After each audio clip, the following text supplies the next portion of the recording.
October 1911, Sterling Ranch, Arizona Territory. The old man sat on his porch as the Arizona sunset painted the valley in shades of copper and gold. Jacob Sterling, 72 years of weathered life etched into every line of his face, watched his grandson adjust the stiff collar of his army uniform for the third time in as many minutes. The boy was nervous. Samuel Sterling, 18 years old and shipping out in a week's time, had the look of a young man standing at the edge of something vast and unknowable. War was brewing across the ocean. Everyone could feel it coming, like a storm gathering on a distant horizon. And Samuel, like so many young men before him, would ride toward that storm because duty called and honor demanded. "Grandfather," Samuel said, his voice carrying the tremor of youth confronting mortality. "How did you know grandmother was the woman you were meant to spend your life with?" Jake Sterling smiled, the kind of smile that held 3 decades of memories. His hand moved to the silver watch chain across his vest, fingers touching it the way a man touches something sacred. "It started with a sound I'll never forget," he said. "Sharp as gunfire, mean as winter wind cutting through canyon walls." "What sound?" "A slap, August of 1881. I was 42 years old hunting a rustler worth $200. Small bounty, simple job. Ride in, bring him back, collect the money.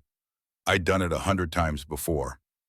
Jake paused, looking out at the land he'd built over 30 years. 3 grown children, 7 grandchildren, counting Samuel. A ranch that stretched across 160 acres of Arizona territory. A life he never thought he'd live to see. "But that day," Jake continued, "I found something worth more than all the gold in the territory. Something I didn't even know I was looking for." Samuel leaned forward in his chair. The sunset was fading now, purple shadows creeping across the valley floor. Inside the house, they could hear Anna moving about in the kitchen, humming an old Apache melody that Jake had learned to love over the years. "Are you scared?" Jake asked. "About the war?" Samuel nodded, honesty in his young eyes. "Terrified. What if I don't come back? What if I leave someone behind the way you almost did?" Jake put his hand on his grandson's shoulder, feeling the boy's tension.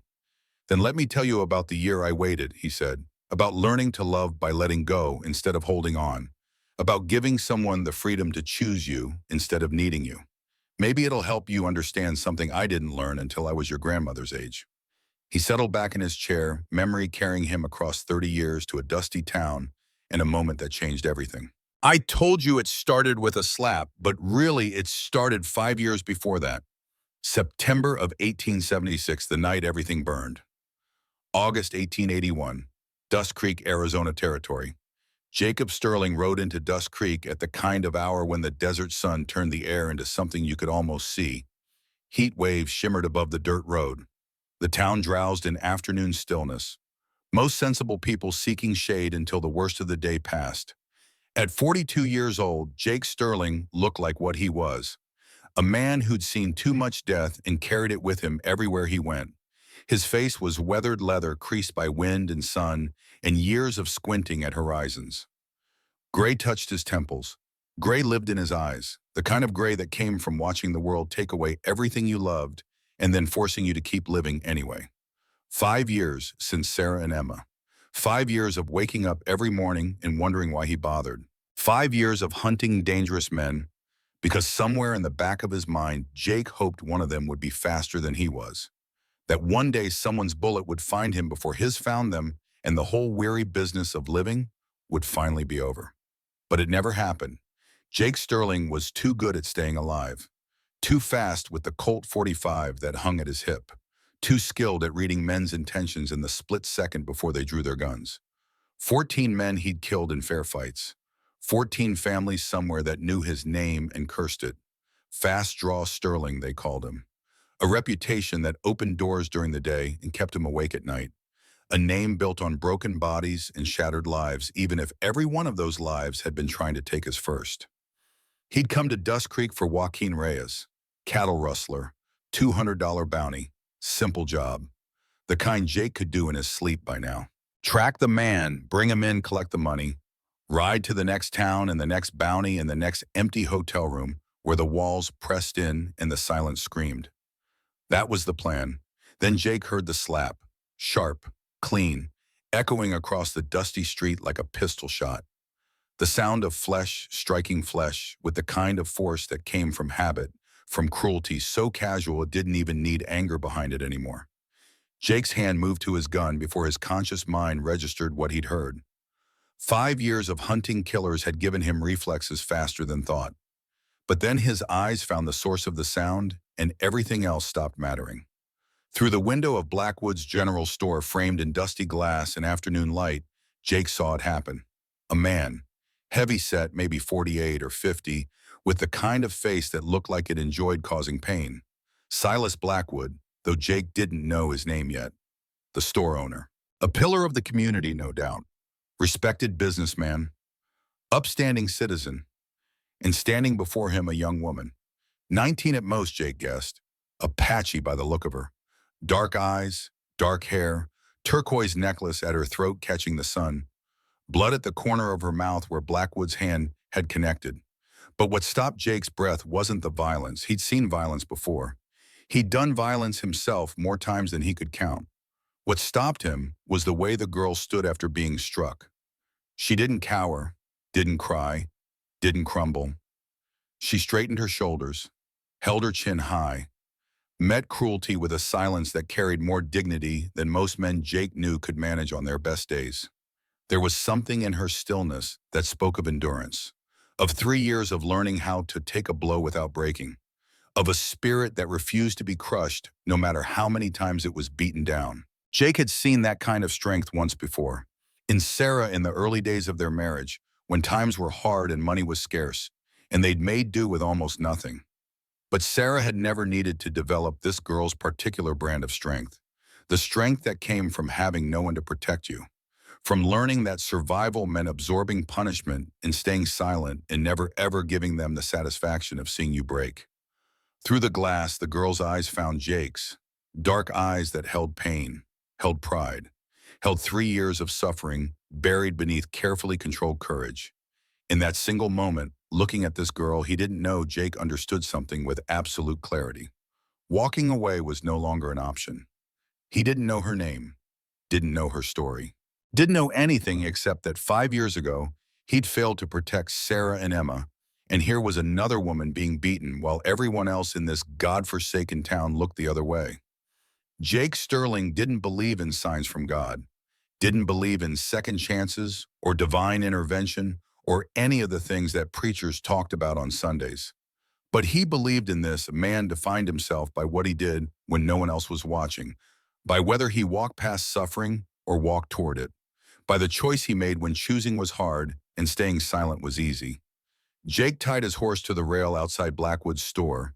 His hands settled on his gun, not drawing but ready, and he pushed open the door. Inside Blackwood's general store, the bell above the door chimed bright and cheerful and completely wrong for what Jake had just witnessed. Inside the store smelled like leather and tobacco and whiskey and something underneath it all that Jake recognized instantly. Fear. The metallic tang of it soaked into the walls after years of abuse. Anna Whitehawk crouched on the floor picking up pieces of broken glass from a whiskey bottle. Her hands moved with the careful precision of someone who'd learned that even small mistakes could cost blood. Each shard collected and placed in her apron with deliberate slowness. No wasted motion, no sudden movements that might draw attention. The way prey moves when a predator is near. Jake had seen animals with that same quality after he'd tracked them for days. The exhausted wariness, the knowledge that running was pointless, but the body still ready to bolt anyway because giving up meant death. Silas Blackwood stood over her arm crossed, satisfaction written across his face like a bad poker hand. "Clumsy half-breed," he said, not even bothering to lower his voice. "That bottle cost me $2. You'll pay it off at 50 cents a week." The girl said nothing, reached for another piece of glass. "4 more weeks of work," Blackwood continued, "added to what you already owe. Better be more careful next time, girl." Jake watched the turquoise necklace at her throat catch the light as she bent to her task. The only splash of color in a scene painted in shades of brown and gray and fear. Something about that necklace, the way she wore it like armor, told Jake it was important. A talisman, a reminder of something better than this. "Problem here?" Jake asked, his voice cutting through the room like a blade. Blackwood turned, The sneer on his face froze halfway when he saw the man in his doorway. Jake Sterling had that effect on people, not because he was particularly tall or broad, but because he carried death in his eyes and everyone could see it. The kind of presence that came from being willing to at any moment, which paradoxically made him more dangerous than men who desperately wanted to live.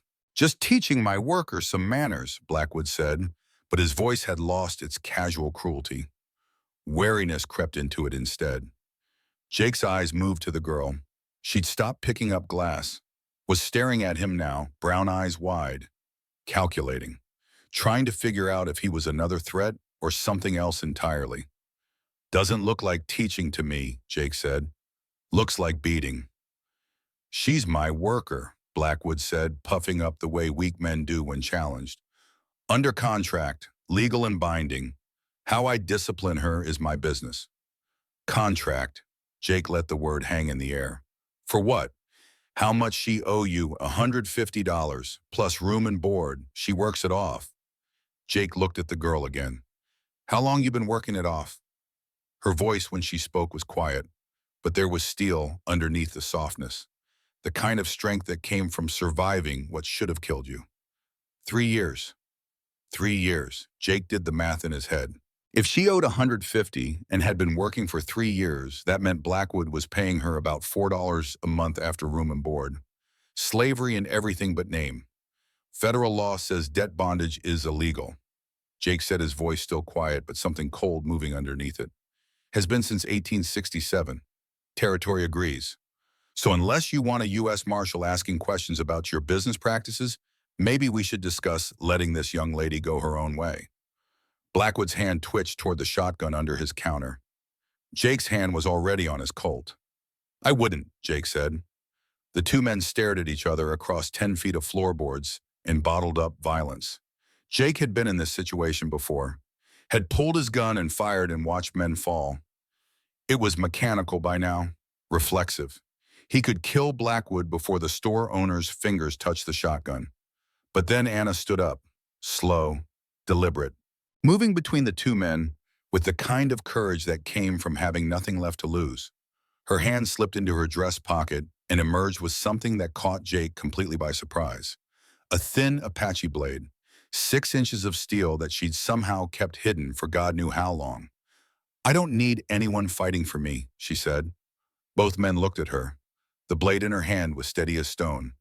"I stayed because I had nowhere to go," she continued, and now Jake could hear the years of compressed rage in her voice. 3 years of swallowing humiliation and pain and fear. 3 years of plotting revenge that never came because survival mattered more. "But I was never yours, Blackwood. Never your property, never your anything." Blackwood's face went pale. "Where did you get that?" "I've had it since the first week," Anna said. "Since the night you hit me the first time. I could have killed you 100 times. Could have slit your throat while you slept. Could have put this blade in your back while you counted money. But I didn't because I'm not a murderer." She took a step forward. "But I am owed money. 3 years at $150 a year is $450. You pay me, now, or I walk to the sheriff and tell him about the 2 men buried on your property." The room went absolutely silent. Jake's mind caught on those words. 2 men, buried. His eyes flickered to Anna with new understanding and something that might have been respect. Blackwood's bluster collapsed like a house of cards. Whatever color had been in his face drained away completely. His hand, which had been reaching for the shotgun, fell to his side. "You wouldn't," he said, but there was no conviction in it. "Try me," Anna said. For a long moment, nobody moved. The afternoon sun slanted through the window, illuminating dust motes and bottled goods, and the tableau of 3 people locked in the kind of standoff that could end in blood or surrender, but nothing in between. Finally, Blackwood reached behind his counter, pulled out a cash box, counted out money with shaking fingers. $450 in various bills and coins. Threw it on the counter. Anna collected it, counted it carefully, pocketed it. "My name," she said, looking at Blackwood with all the contempt of someone who'd survived him, "is Anna Whitehawk, not girl, not songbird, not half-breed. Anna Whitehawk, remember it." She turned and walked toward the door. Jake fell into step beside her, not leading, not following, walking with her as an equal. Behind them, Blackwood found his voice again. This isn't over, Sterling. You don't know who you're dealing with. I have connections. I have people who will make you regret this. Jake didn't turn around. Outside in the harsh afternoon sun, a small crowd had gathered. Word spread fast in towns like this. Anna Whitehawk walking out of Blackwood's store with money in her pocket and a white man at her side. That was news. That would be talked about for months. Anna walked straight to the livery, bought a horse with her own money, a gentle mare with kind eyes. Let it out and mounted with the easy grace of someone who'd grown up riding. Jake mounted his own horse. Side by side, they rode out of Dust Creek. Behind them, the town watched in silence. Silas Blackwood stood on his store porch, face purple with rage. Sheriff Dawkins stood outside his offices, pretending this was all according to his plan. Martha Williams, who ran the boarding house, waved from her window, a small act of defiance, an acknowledgement that what had just happened mattered. As they left the town limits, Jake asked, "Where are we going?" "San Carlos," Anna said. "The reservation." "It's where I should have gone 3 years ago." "That's 80 miles. "I know." They rode in silence for a while. Behind them, Dust Creek grew smaller. Ahead of them, the desert stretched endless and empty and somehow full of promise. Jake wanted to ask about the two men she'd mentioned, about the blade she'd carried for 3 years, about what Blackwood had done to her. But he didn't. Some stories he understood needed time and trust before they could be told. So he rode beside her in silence, and that silence felt more right than any words could have been. First camped 15 miles from Dust Creek. They made camp beside a cottonwood creek as the sun painted the western sky in shades of orange and crimson. Jake built a fire while Anna washed her face in the cold water. She stayed in the stream longer than washing required, just standing with her feet in the current, letting it flow around her ankles, letting it wash away more than dirt. Jake pretended not to watch. But he did watch the way a man watches something fragile that he's afraid might break if he looks away. She wasn't fragile, though. That was becoming clear. She was something else entirely. Something that had learned to bend under pressure without snapping. Something that had survived what should have destroyed it. When she finally came back to the fire, her long black hair was loose around her shoulders, water droplets catching the firelight like jewels. The turquoise necklace at her throat seemed to glow. "Thank you," she said, settling on the opposite side of the fire, "for what you did." "You did it yourself," Jake said. "I just stood there." "You gave me someone to stand with. That's different than standing for me." "Your blade was a surprise." Anna smiled slightly. "I bought it my second week at Blackwood's. Told him I needed it for cutting vegetables. He didn't think a woman would keep a weapon. Didn't think I was smart enough or brave enough. Men make that mistake a lot." Jake poked at the fire. "The two men you mentioned, were they real?" Anna's smile faded. Her hand moved unconsciously to the knife at her belt. "Yes. You don't have to tell me. I know." She was quiet for a long moment, watching flames dance. "But I think I want to. I think if you're going to ride to San Carlos with me, you should know who you're riding with." Jake waited. He'd learned over years of tracking men that silence was often the best way to get someone to talk. That and showing you were willing to listen without judgment. 18 months ago, Anna began, her voice steady but distant, like she was telling a story about someone else. Two drifters came to the store. Cowboys, maybe, or prospectors. I never knew. Blackwood had gone to meet with the sheriff about something and left me alone in the store, which he almost never did. The fire crackled. Somewhere in the darkness, a coyote called. They grabbed me, pulled me into the back room, started tearing at my clothes. Anna's voice stayed level, but Jake could see her hands clenching in her lap. One of them said I should be grateful. Said Indian girls like me were meant for men like them. Said nobody would care what they did to me. Jake's jaw tightened, but he said nothing. I had my knife in my apron, Anna continued. I'd been cutting vegetables for Blackwood's lunch. When the first man got close enough, I put the blade in his throat. He fell back choking. The second man came at me. I stabbed him 3 times before he stopped moving. She looked at Jake, then meeting his eyes across the fire. Blackwood came back and found them. Found me standing there with blood on hands and my dress torn and 2 dead men on his floor. You know what he did? Jake shook his head.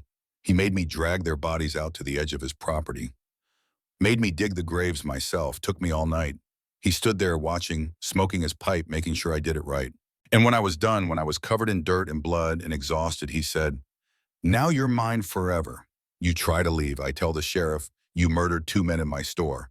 They'll hang you and nobody will question it because you're just an Indian girl and everyone knows Indian girls are violent." Anna's voice finally cracked just slightly. "That's why I stayed. Not because I was afraid of him, because I was afraid of a rope around my neck, afraid of being for defending myself." Jake stared into the fire, processing this. After a long moment, he said, "Those men got what they deserved. The law wouldn't see it that way. Then the law is wrong." Jake looked at her. "You defended yourself. That's not murder. That's survival. Most men wouldn't see it that way." "I'm not most men." Anna studied him, something shifting in her expression. "No," she said quietly, "you're not."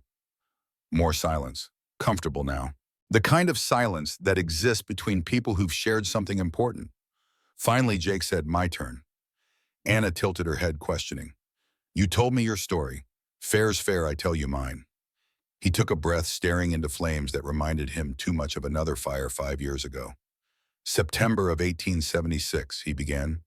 "I had a wife, Sarah, and a daughter, Emma, 7 years old. Beautiful child, looked just like her mother. They were everything to me, everything that mattered." The words came slowly, painfully, like pulling arrows from an old wound. "I left on a bounty hunt. 3-day job tracking a killer named Pete Carson, worth $500. Good money. Money we needed. I told Sarah I'd be back in time for Emma's 8th birthday. 3 days, I promised." Jake's hands clenched. "I got Carson on the second day. Could have taken my time bringing him in, but I wanted to surprise them. Wanted to get home early and see Emma's face light up when I walked through the door." He paused, the memory of that ride home still vivid after 5 years. "I saw smoke from 5 miles out. You can see a long way in this country, especially when something's burning. I rode hard, pushed my horse until it was ready to drop. But I knew. Somehow I knew before I got there." Anna said nothing, but he could feel her attention, her understanding. "House was burned to the foundation," Jake continued. "I found them in what used to be the bedroom. Sarah had Emma underneath her. She tried to shield her daughter with her own body. They died together while I was riding home to surprise them." Tears ran down Jake's face, now unashamed. "Took me 2 weeks to learn what happened. 5 rustlers I'd testified against the year before. They'd gotten out of prison early for good behavior, came looking for revenge. Burned my house with my family inside while I was out chasing $500. I spent the next 2 years hunting them, found all 5, killed 4 in fair fights. The 5th one, kid named Jake Morales, just 19 years old, he begged for his life. Swore he'd just been the lookout. Swore he tried to stop the others, but they wouldn't listen. Swore he had nightmares about Sarah and Emma screaming." Jake looked at Anna. "I let him go. Thought maybe showing mercy mattered. Thought maybe that's what Sarah would have wanted. Thought maybe it would make me feel less like a killer." "Did it?" Anna asked quietly. "No, I've regretted it every single day since. Not because I think I should have killed him, but because I can't figure out if mercy was the right thing or the coward's way out. Can't figure out if Sarah would be proud of me or ashamed. Can't figure out anything except that I've spent 5 years wishing someone would put a bullet in me so I could stop wondering." The fire burned low. Stars wheeled overhead in their ancient patterns. "Until today," Jake added. "Today was the first time in 5 years I wanted to be alive. Not because I was happy, but because I saw you standing up to Blackwood, and I thought, there's someone who survived what should have destroyed her. There's someone who still has fight left." He met Anna's eyes across the dying fire. "So thank you," he said, "for reminding me that survival isn't failure." Anna's eyes were wet. She wiped them quickly, then said something that Jake would remember for the rest of his life. "Don't make me your second chance," she said. "I can't be her. Can't replace what you lost. Can't be the thing that saves you from yourself." "I know. I need to be my own first chance," Anna continued. "My own person. Not your redemption, not your replacement family. Just me. Can you live with that?" Jake thought about it, really thought about it. about what he wanted from her and what was fair to ask and what was right even if it hurt. Yes, he said finally. I can live with that. Anna nodded, stood up, walked around the fire and sat beside him, not touching but close enough that he could feel her warmth. They sat like that until the fire burned to embers, two broken people starting to understand that maybe broken things could heal without being fixed. Days 2 through 4 of the journey. They fell into an easy rhythm over the next few days. Riding at dawn when the desert was cool, resting during the worst heat of midday, making camp at sunset. Jake taught Anna how to clean and maintain. His Colt showed her the proper stance for shooting. Anna taught Jake Apache words for the plants and animals they passed, showed him which cactus held water, which roots could be eaten, which snakes to avoid. They talked more than Jake had talked in years, about small things mostly. The way Emma had loved to collect smooth stones from the creek, the way Anna's father had taught her to track deer by reading broken twigs and disturbed soil, the way Sarah had sung while she cooked, the way Anna's mother, whom she'd never known, had supposedly had the most beautiful voice in her tribe. And they talked about harder things too. On the third day, Anna asked, "Do you think about her, Sarah, every day?" "Yes," Jake said, "but it's different now. Used to be, I thought about her every moment. Couldn't think about anything else. Now I think about her in the quiet times. Morning coffee, sunset, times when the world slows down enough to remember." Is that wrong to think about her less? I don't know. Sometimes it feels like betrayal, like I'm forgetting her, but I don't think I am. I think I'm just learning to carry the weight without it crushing me. Anna nodded. When Blackwood would beat me, I used to think about my mother. Never knew her, but I'd imagine what she would say. Imagine her voice telling me to be strong, to survive, to wait for my moment. Do you think that's strange? Missing someone I never met? No, Jake said. I think we all need something to hold on to, something that reminds us why surviving matters. On the fourth day, as they rode through a narrow canyon, Anna suddenly pulled her horse to a stop. What is it? Jake asked. Someone's following us. Jake listened, heard nothing but wind and the distant call of a hawk.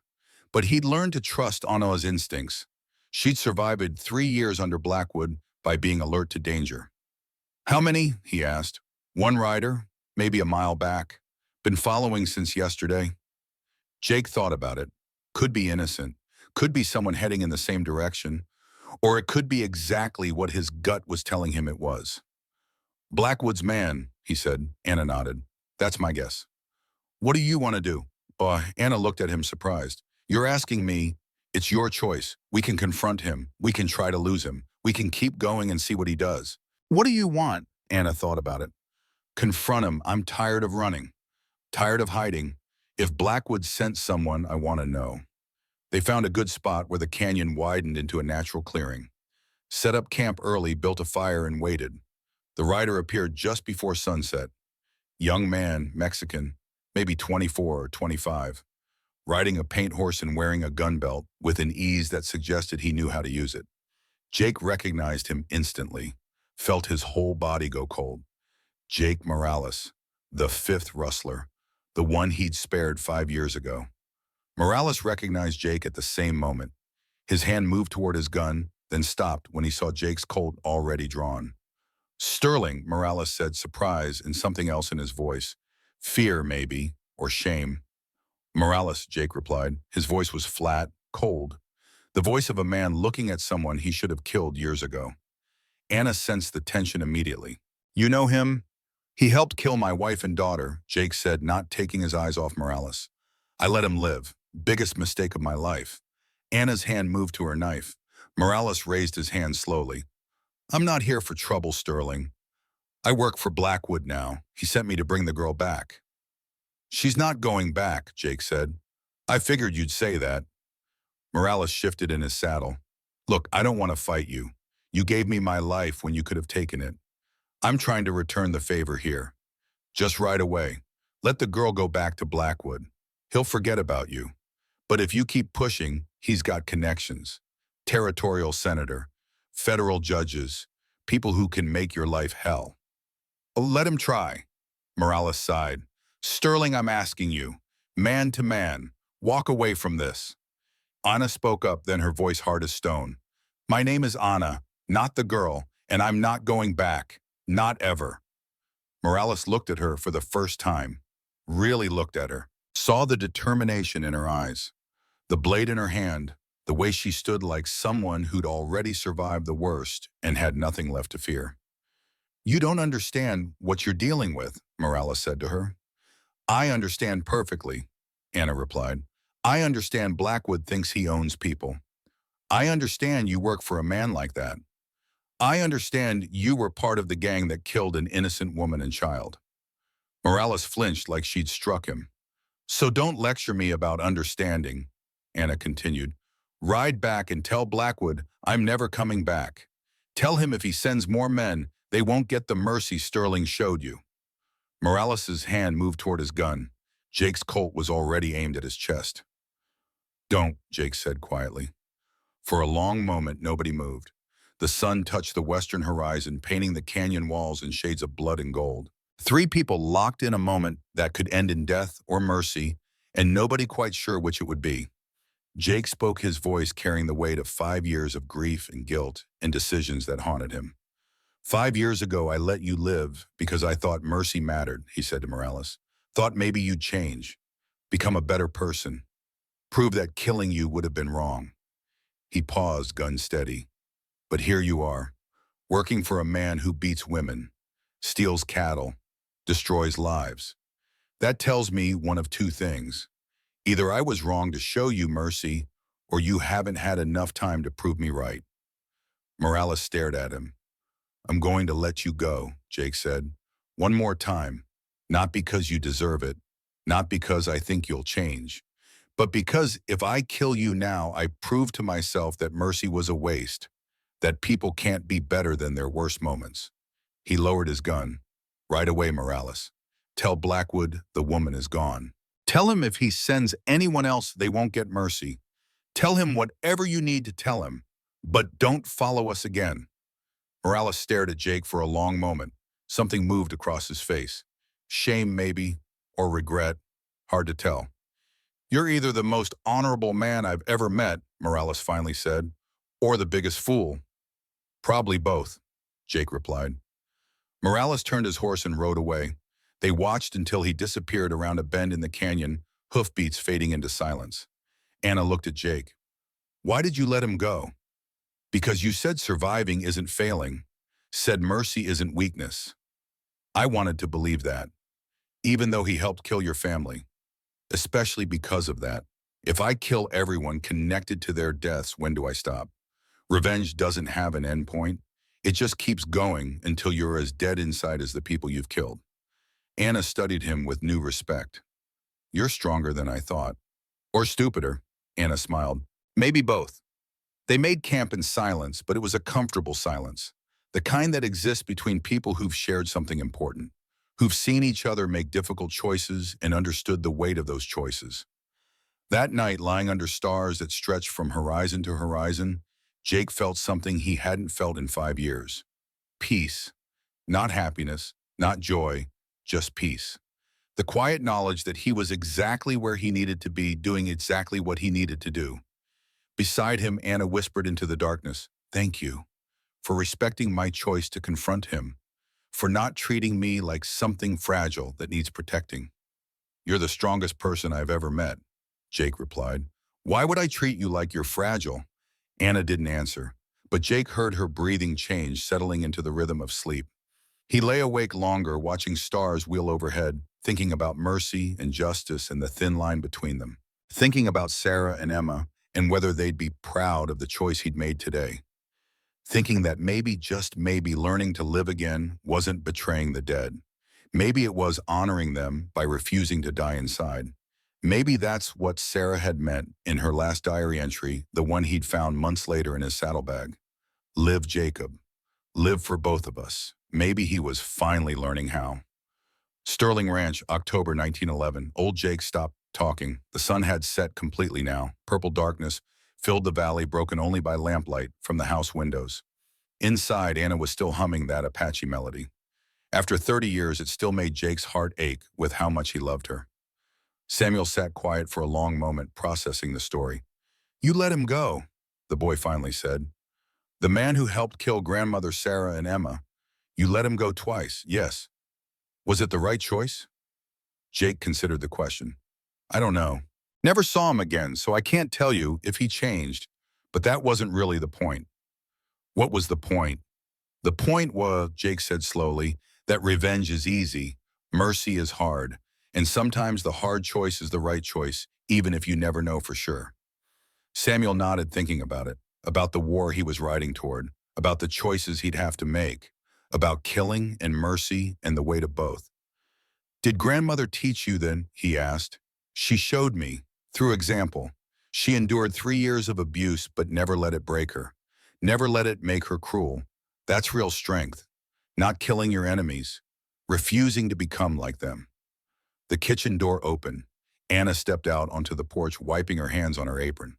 At 50 years old, she still moved with the grace Jake remembered from that first day. Still wore her mother's turquoise necklace. Still had eyes that held quiet strength. Are you boring our grandson with old stories? She asked, a smile in her voice.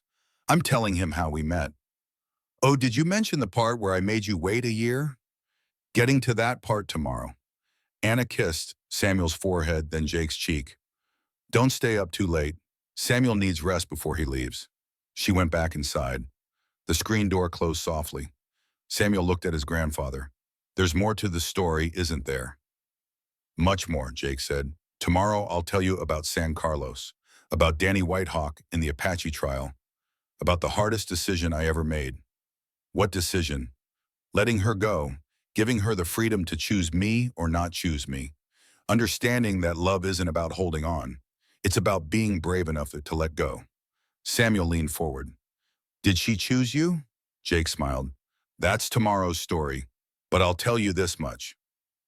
The waiting was easy. Letting her walk away, not knowing if she'd come back, that was the hard part. But it was also the most important thing I ever did. Because when she finally came to me a year later, I knew she'd chosen me freely. Not from obligation, not from gratitude, from genuine choice. He stood up, joints creaking with age, offered his hand to Samuel. Come on, your grandmother will have my hide if we don't get some sleep. And trust me, after 30 years of marriage, I've learned that arguing with Anna Whitehawk Sterling is a battle no man can win. They went inside together, grandfather and grandson, carrying the weight of stories told and stories yet to come. Outside, the Arizona night settled over Sterling Ranch like a blanket. Stars wheeled overhead in their ancient patterns, indifferent to the small dramas of human life playing out beneath them. But those small dramas mattered. They always had. One man's choice to show mercy instead of vengeance. One woman's choice to stand up instead of staying down. One moment when two broken people found each other and began the long work of healing. That was worth remembering. Worth passing down from generation to generation. Worth teaching to boys who were about to become men in the crucible of war. That was what stories were for. Sterling Ranch. October 1911. The next evening found Jake and Samuel on the porch again, watching another Arizona sunset paint the sky. Samuel had been quiet all day, thinking about the story his grandfather had started.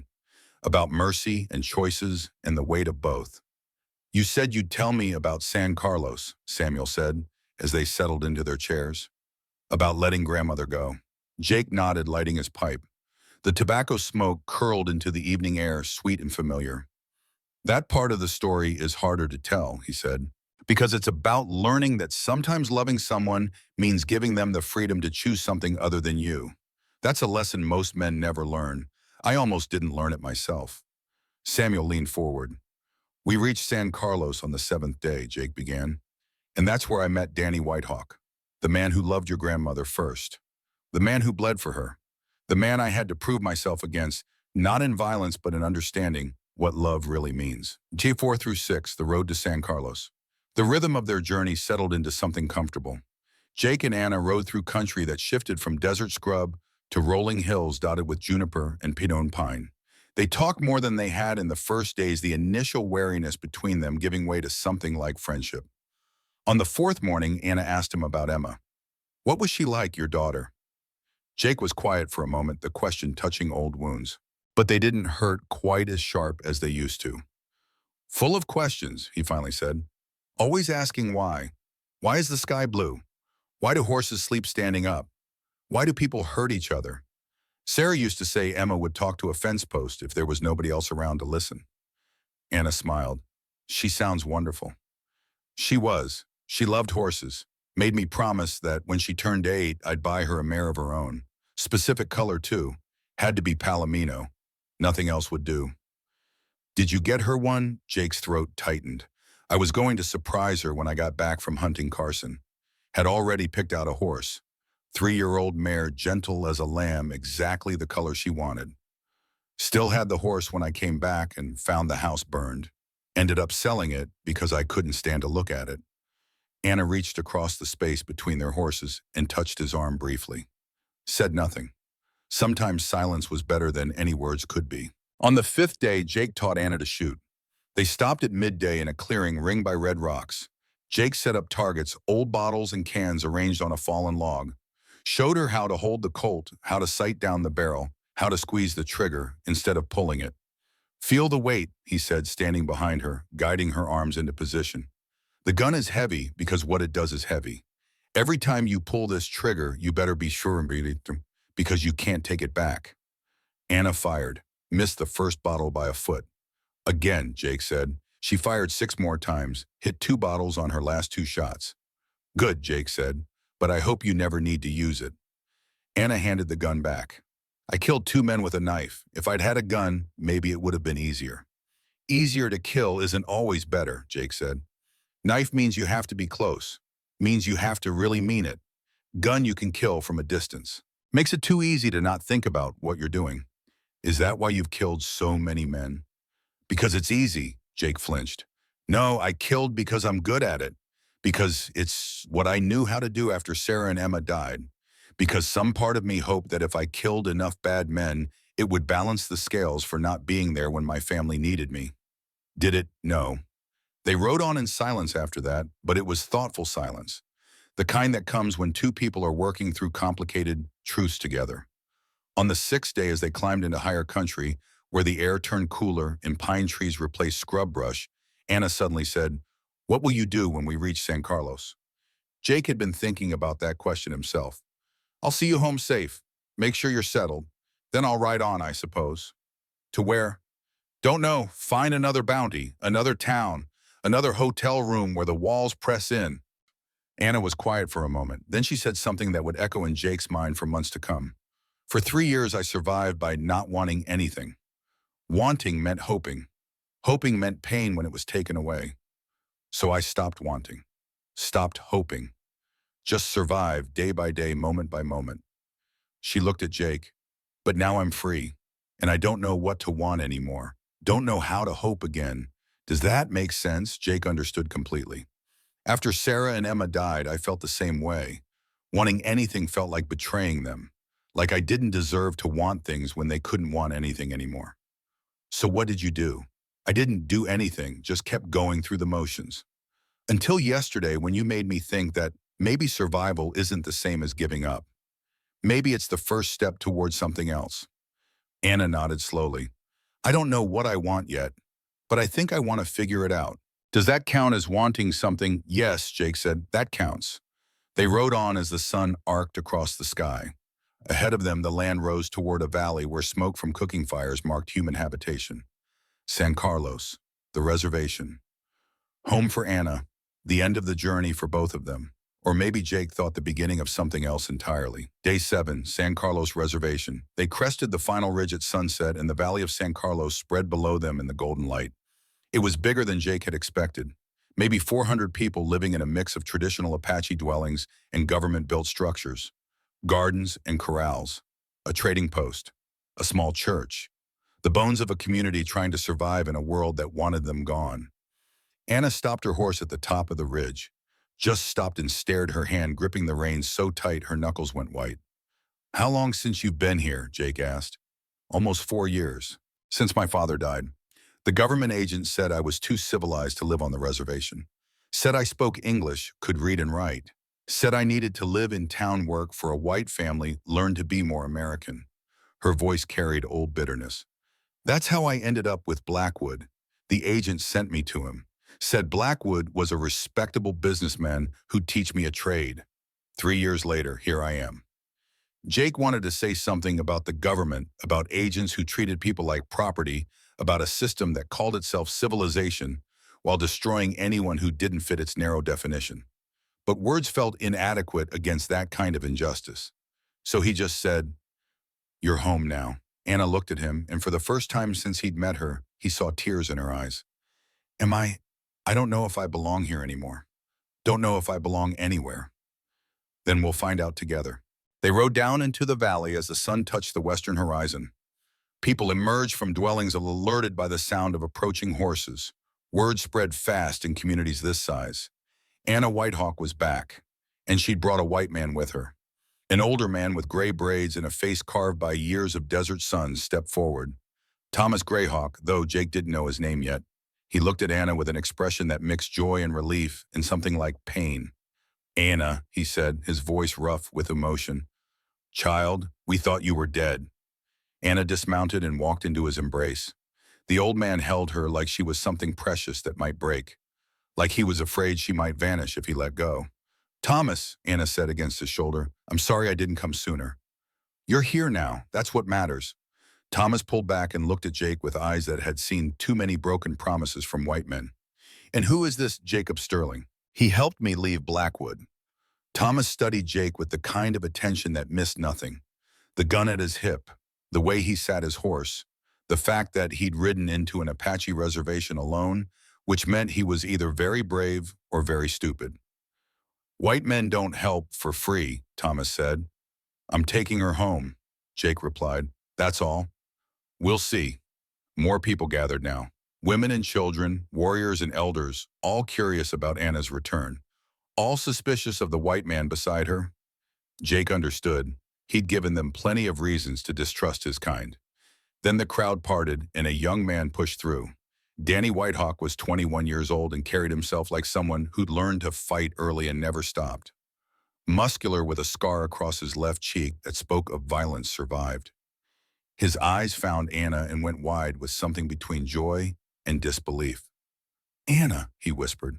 He rushed forward and pulled her into an embrace that lifted her off her feet. Anna stiffened at first, 3 years of Blackwood's abuse making unexpected touch difficult. But then she relaxed, wrapping her arms around Danny's neck. "Danny," she said softly. When Danny finally set her down, his eyes were wet. 3 years. Do you know where you've been? Do you have any idea what we've been through trying to find you?" "Dust Creek, Blackwood's store." Danny's face went dark, his hands clenched into fists. "We came for you, 18 months ago." Anna went very still. "What?" And that's when Jake learned the truth. When Danny Whitehawk pulled up his shirt and showed the scars, burns across his ribs, knife wounds on his back, the marks of torture healed, but never forgotten. "Joseph Running Deer Thomas, 2 bears and me," Danny said, his voice shaking with old rage and older pain. "We rode to Dust Creek to bring you home. Blackwood was waiting, like he knew we were coming, like someone told him." Thomas Greyhawk stepped closer, his face grave. "Tell her, Danny." Danny's voice cracked. "His men took us, beat us in the street, dragged us to his warehouse. Blackwood himself did most of the work, burned me with hot irons, cut me with knives, kept asking where the rest of our people were, if we were planning a raid, if the tribe was going to come for you." He paused, struggling with the memory. "He tortured me for a week, Anna. 7 days. Every day he'd say the same thing. Tell your Apache friends, she's mine now. Anyone else who tries to take her gets worse. Then he'd burn me again, or cut me again, or beat me until I passed out." Anna's hand went to her mouth. "Danny, I didn't know. He never told me. Never said anyone came. Thomas here brought 6 warriors to rescue us. We barely got out alive. Joseph and 2 bears didn't make it. Blackwood's men killed them on the way out." The crowd murmured. Jake saw old grief on their faces. 2 of their own dead because they'd tried to rescue one of their daughters. Danny turned to Jake then, and his eyes were hard as stone. "So this white man succeeds where we failed. This stranger rides in and takes you from under Blackwood's nose when we couldn't." "It wasn't like that," Anna said. "Then how was it?" Anna stepped in between Danny and Jake, her voice firm. "Nobody bought me. Nobody took me. I earned my wages. I walked out on my own terms. Sterling witnessed it, helped me have the courage to do it, but I freed myself. Danny looked at Jake with open hostility. Did he buy you? No. Did he make promises? No. Then why is he here? Anna's voice went quiet but fierce. Because I asked him to ride with me. Because for the first time in 3 years, I met someone who treated me like a person instead of property. Because he gave me a choice instead of making choices for me. Danny's jaw worked. Jake could see the war inside him. Jealousy and gratitude and shame all mixed together in a volatile combination. You want her, Danny said to Jake. You prove you're worthy, Apache way. Jake met his eyes. I don't want anyone. That's not how this works. Then why are you here? Because she asked me to be. Danny laughed, but there was no humor in it. You respect her. That's what you're saying. I loved her, bled for her, nearly died for her, and you, a stranger, you ride in and respect her? Thomas stepped between them. Danny, enough. No, Danny said. He wants to be here. He proves himself. 3 days. Apache trial. He survives. He can stay. He fails. He leaves and never comes back. Jake looked at Anna. She nodded slightly. The only way they'll accept you. I accept, Jake said. Thomas Greyhawk studied both men. Then he turned to the gathered crowd. Danny Whitehawk has issued challenge. Jacob Sterling has accepted. We will hold trial beginning tomorrow at dawn. 3 days, 3 tests. Both men will participate. This is not competition. This is test of spirit. The crowd dispersed slowly, people heading back to their dwellings but talking animatedly. This was news. This would be discussed around fires for weeks. Thomas put his hand on Jake's shoulder. Come, you will stay in my dwelling tonight. We have much to talk about. Council of Elders. Thomas Greyhawk's dwelling was modest but comfortable. Earth floor covered with woven blankets, a small fire pit in the center, shelves holding baskets and tools and the accumulated possessions of a long life. 5 elders sat in a circle around the fire. Thomas, an old woman named Grace Morningstar, whose eyes held the kind of wisdom that came from surviving what should have killed you.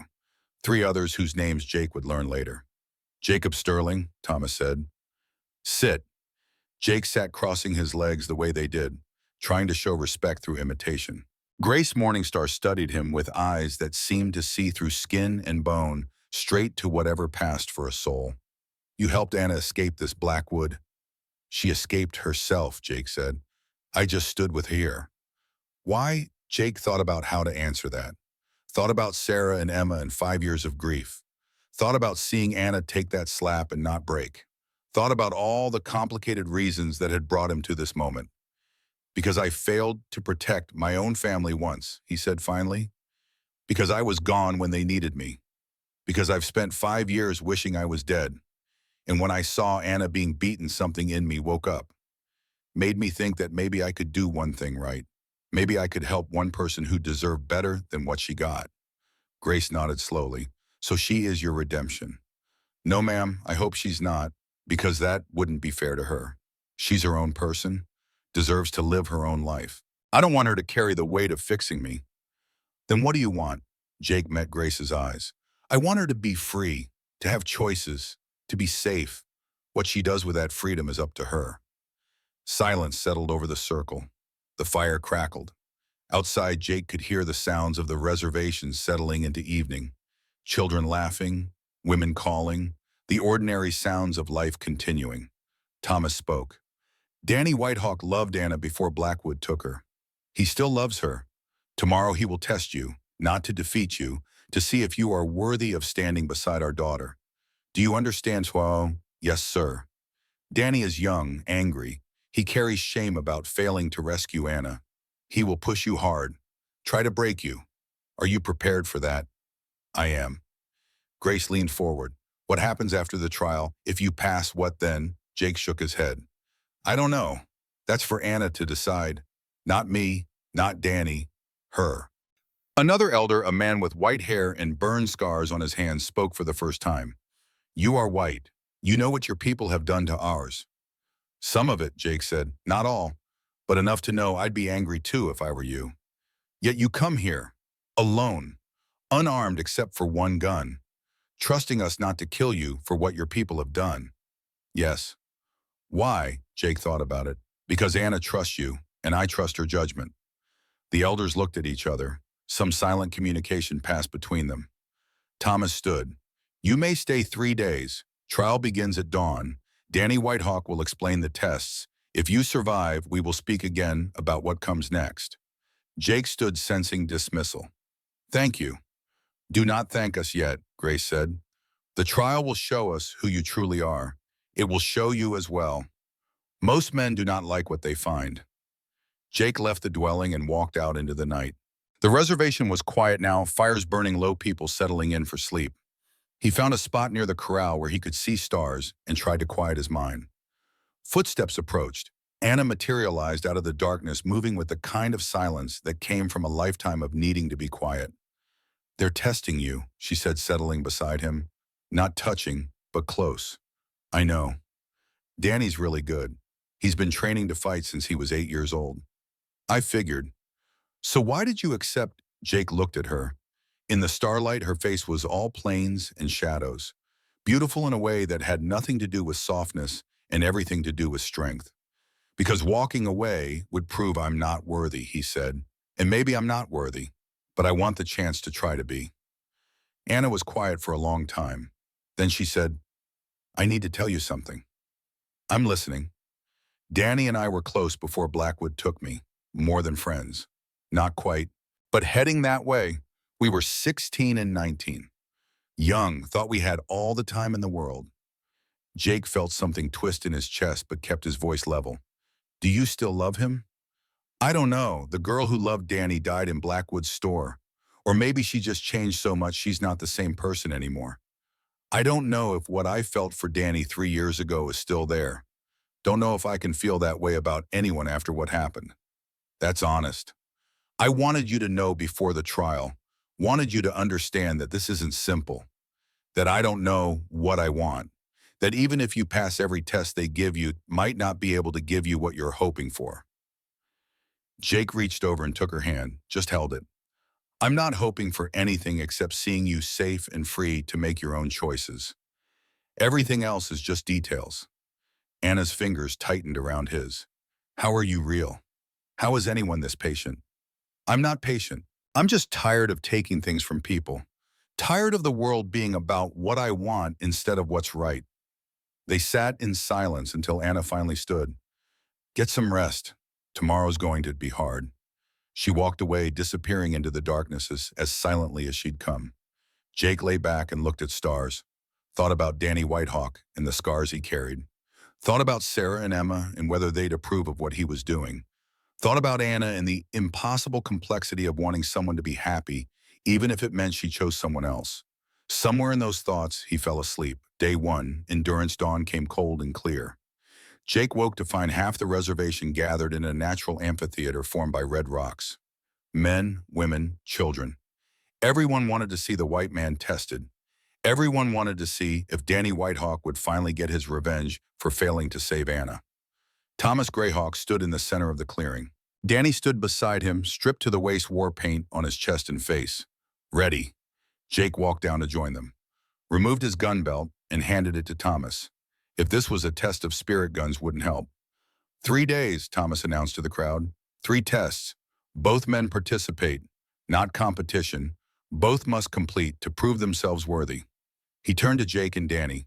Day 1, endurance. You will fast with only water. Sit in meditation circle from sunrise to sunset. No food, no speaking, no moving except to drink. The heat will test your body. The stillness will test your mind. 2 circles had been scratched in the dirt, 15 feet apart. Jake took one. Danny took the other. The sun rose. Jake settled into stillness, crossing his legs, resting his hands on his knees, breathing slow and steady. He'd done this before in his own way. Spent hours tracking men, staying absolutely still, waiting for the right moment to move. But this was different. This wasn't tactical stillness. This was something else. Meditation, they called it. Facing yourself with nothing to distract you. The sun climbed higher, heat built. Jake's mind wandered. Thought about Sarah and Emma, the way Emma had laughed when he threw her in the air. The way Sarah had touched his face when he was sad. The way their house had smelled like bread baking and coffee and home. Thought about the night it all burned, the smell of smoke, the sound of his horse's hooves thundering across hard ground, the sight of flames eating everything he loved. Thought about the 5 rustlers, the 4 he'd killed, the 1 he'd spared, whether mercy had mattered or whether it had just been weakness. His stomach cramped from hunger. He ignored it. Noon arrived, the sun directly overhead. Heat unbearable. Sweat ran down Jake's back, stung his eyes. Across the circle, Danny swayed but stayed upright, his face set in grim determination. Jake's vision blurred, mouth dry despite the water they were allowed, every muscle screaming from staying still for hours. He thought about Anna, about her quiet strength, about the way she'd stood after being slapped, about her refusal to be broken. If she could endure 3 years of Blackwood, Jake could endure 1 day of sitting still. Afternoon crawled by, Jake's mind emptied out. Hunger and thirst and heat burned away thought until there was nothing left but breath and heartbeat and the sound of wind through the rocks.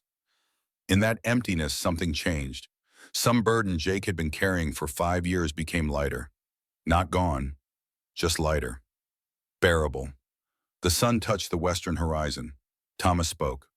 Enough. Day 1 complete. Jake tried to stand. His legs wouldn't respond. Muscles locked from hours of stillness. Hands lifted him. Thomas on one side, another man on the other. They half carried him to the shade. Danny was there too, being helped, looking as shaky as Jake felt. Thomas brought them water, food, bread and dried meat, simple but perfect. You endured, Thomas said. Tomorrow, survival. Jake ate in silence. Watched Danny across the fire doing the same. Their eyes met. Some acknowledgement passed between them. Not friendship yet, but recognition. They'd both suffered today, both proven they could endure. That night, Jake slept deeper than he had in years, day 2. Desert survival, pre-dawn. Thomas woke Jake and led him out of the reservation. They walked for an hour into the desert, Danny and another elder heading in the opposite direction. Find food, Thomas said. Build shelter, return by sunset. If you don't return, we assume you're dead. He turned and walked away, leaving Jake alone in country he didn't know. The desert stretched and empty in every direction. No trees, no water, just scrub and rock and hard sun already climbing toward brutal. Jake took stock. No tools, no weapons, just knowledge and experience. He'd done this before. Years of bounty hunting had taught him to survive in wilderness. But this was different. This was a test. Everything mattered. Jake found a yucca plant, cut the stalk with a sharp rock. The fiber inside was edible if you roasted it. He gathered dead mesquite wood and built a fire using friction. Bow drill method, spinning a stick against wood until friction created enough heat for an ember. It took 20 minutes of steady work. His hands blistered, but finally smoke rose, then a tiny coal. He coaxed it into flame, roasted the yucca, ate it slowly. Not much nutrition, but enough. Found a lizard basking on rock. Caught it. Killed it quick. Gutted and cleaned it. Roasted it over his fire. Protein mattered. Built a lean-to from mesquite branches and yucca leaves.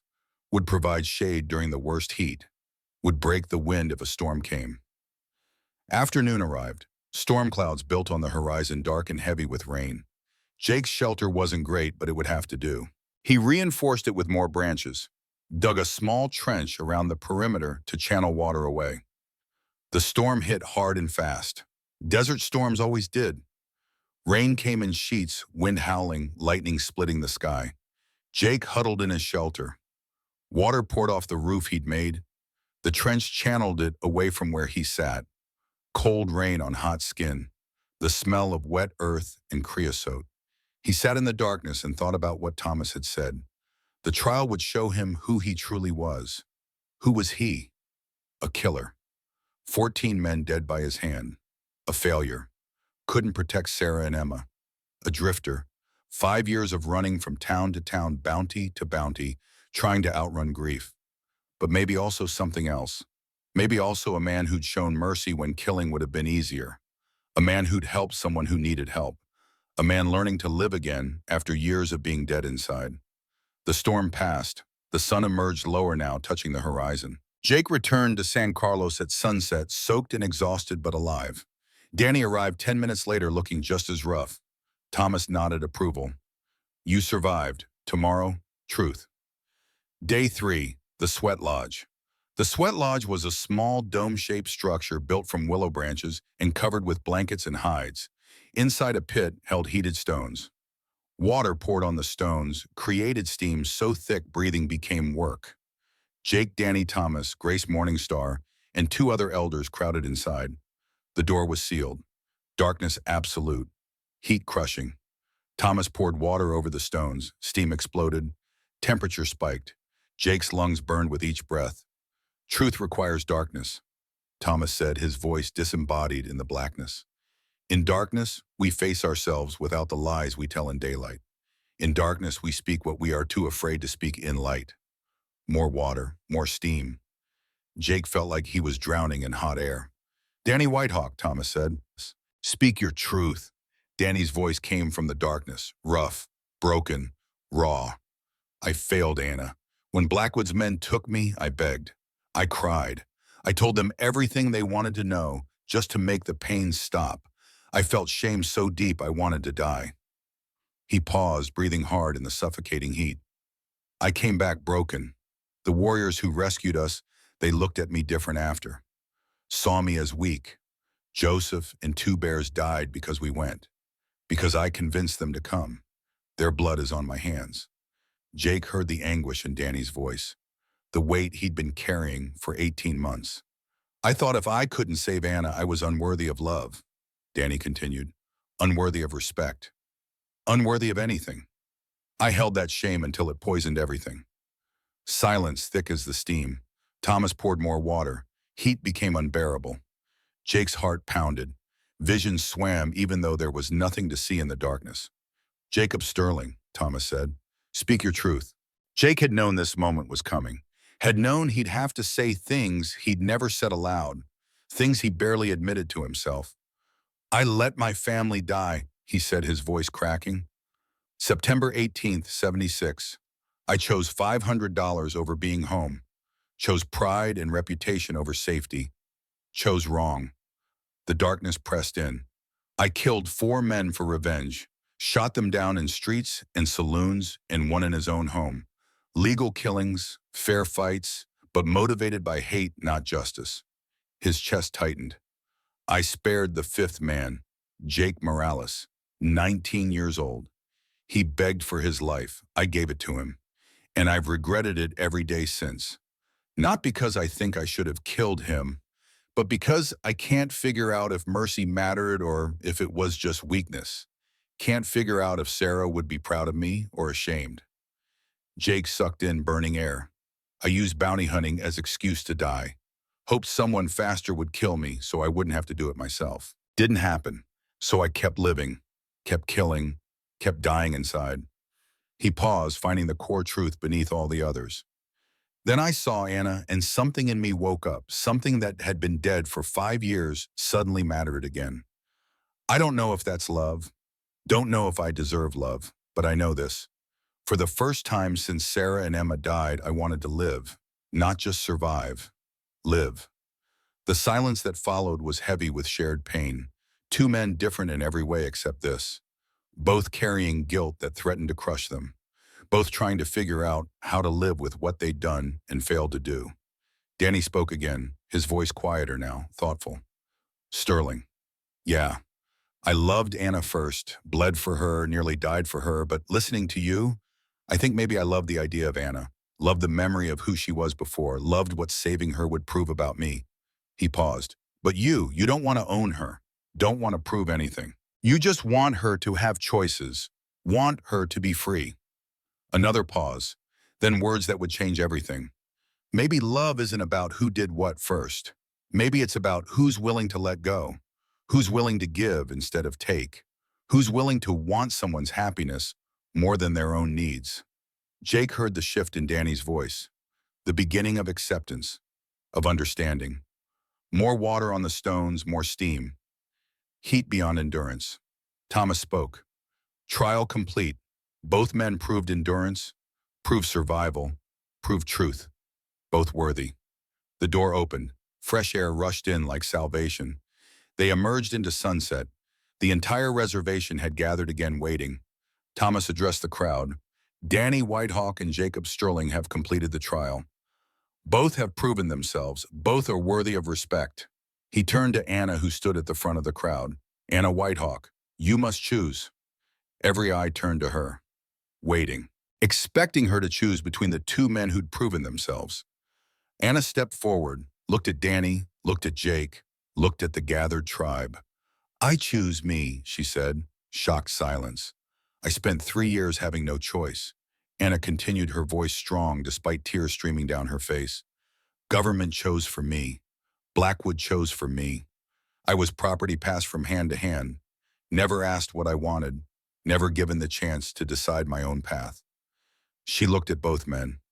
Danny, I love you like a brother, always will, but not as a husband, not in the way you need. Then to Jake. And you, I barely know you. You've shown me kindness and respect. You've stood with me when I needed someone to stand with. But I don't know my own heart yet. Don't know who I am without fear. Can't choose you until I know myself. She addressed the whole tribe. I choose time. Time to heal. Time to remember who Anna Whitehawk is when she's not surviving. Time to breathe free air and learn what I want instead of what I'm told to want. She looked at Jake again. Give me 1 year. 1 year to find myself. If what we both feel is real, it will still be there in a year. But I won't be someone's broken bird to heal. Won't let you carry me like a second chance you didn't get before. Need to be whole on my own first. Jake's heart broke and soared simultaneously. She was choosing herself, exactly as she should, exactly as he'd hoped she would, even though it meant losing her. How long, he managed to ask. 1 year from today. If I come to you, I come freely, with my whole heart, not from gratitude, not from obligation, from choice. Can you live with that? Jake looked at this woman who'd survived what should have destroyed her, who stood in front of her entire community and claimed her own life, who was brave enough to choose the hard path of self-discovery over the easy comfort of being saved. How could he not respect that? Yes, he said, I can live with that. Anna stepped forward and kissed him. Brief, tender. A promise, not an ending. Then she stepped back. 1 year. I'll be here. You'll be wherever you are. And in 1 year, if I come to you, you'll know I chose you freely. Jake nodded, not trusting his voice. The crowd dispersed slowly, murmuring about this unexpected turn. Anna choosing herself. Two worthy men, both rejected, but also both honored. Danny approached Jake as darkness fell, extended his hand. I misjudged you, he said. Thought you were like other white men. But you're different. You gave her what I couldn't. The freedom to choose herself first. Jake shook his hand. You're a good man, Danny Whitehawk. She's lucky to have you as a brother. Take care of yourself this year. It's going to be the longest year of your life. So I'm learning. The goodbye sunrise, the next morning, found Jake saddling his horse. The entire reservation seemed to have turned out to see him leave. Or maybe they just wanted to witness history. A white man riding away from a woman instead of taking her. Thomas approached. You're doing the right thing. She needs time to heal. I know. Grace Morningstar handed Jake a bundle. Food for the journey, and this. A woven blanket, a patchy design, beautiful workmanship. From the women, Grace said, they respect what you did, respecting her choice even though it costs you. Jake's throat tightened. Thank you. Danny came last. Sterling, where will you be in a year? Near Tucson. I'm going to buy a ranch, build something, give her a place to come to if she chooses. And if she doesn't, then I'll have a ranch. Better than drifting. Danny nodded, respect in his eyes. Vaya con Dios. Jake mounted his horse, rode to where Anna stood watching. Her eyes were red from crying, but her spine was straight. 1 year, he said. 1 year, she confirmed. He wanted to say so much more. Wanted to tell her she was the bravest person he'd ever met. Wanted to say that he'd wait forever if that's what she needed. Wanted to make promises and declarations and all the things men say when they're afraid of losing something precious. But he didn't, because she didn't need his words. She needed his respect. So he just nodded once and turned his horse toward the rising sun. He rode away without looking back, Looking back would make him turn around, would make him stay when leaving was the right thing to do. Behind him, Anna watched until he disappeared over the ridge, tears streaming down her face, heartbreaking and healing simultaneously. Grace stood beside him. You did the brave thing. Then why does it hurt so much? Because real love is brave enough to let go, and you both just proved you have that kind of love. Anna touched the turquoise necklace at her throat, her mother's necklace. The only thing she had from a woman she'd never known, but whose strength lived in her blood. 1 year, she could do anything for 1 year. She could find herself, learn who she was without fear, discover what she wanted, and then maybe she could choose. Not because she needed to be saved, but because she wanted to share her life with someone who saw her as an equal. That was worth waiting for. That was worth everything. Months went through three. Building a life, Jake bought the land 2 weeks after leaving San Carlos. 160 acres, 15 miles outside Tucson. Desert scrub and rocky soil, but there was water. A creek that ran year-round. That was enough. He built a small house with his own hands. One room to start. Wood frame, stone foundation, roof that wouldn't leak. Simple but solid. Built a corral, a barn. Started breaking horses to sell. His reputation brought customers. People knew Fast Draw Sterling could gentle even the wildest horse without breaking its spirit. They paid good money for that skill. Every sunset, Jake looked east towards San Carlos. 90 miles. Might as well have been 9,000. Month one, he couldn't sleep. When he did sleep, he dreamed about Anna. Worried that Blackwood might send more men. Worried that she might be in danger and he wouldn't know. Worried about everything and nothing. Month two, rhythm settled. Wake at dawn. Work the land. Break horses. Eat simple meals alone. Sit on the porch as sunset painted the desert and think about a woman with dark eyes and quiet strength. Month three. The loneliness set in hard. Jake hadn't realized how empty his life had been until he'd had someone in it, even briefly. Now the silence pressed in. The empty house echoed. Every meal was solitary. Every sunset witnessed alone. He visited Tucson once a month for supplies. Always asked the Apache families who came to trade news from San Carlos. Usually nothing. Once an old woman selling blankets said, Anna Whitehawk weaves now. Beautiful work. She teaches children to read. Jake clung to that information like treasure. She was safe, learning, healing. That was enough. Then came the day that changed everything. Month three. Jake was cleaning out an old saddlebag, sorting through items he'd carried for years and forgotten about. His hand touched leather. A book.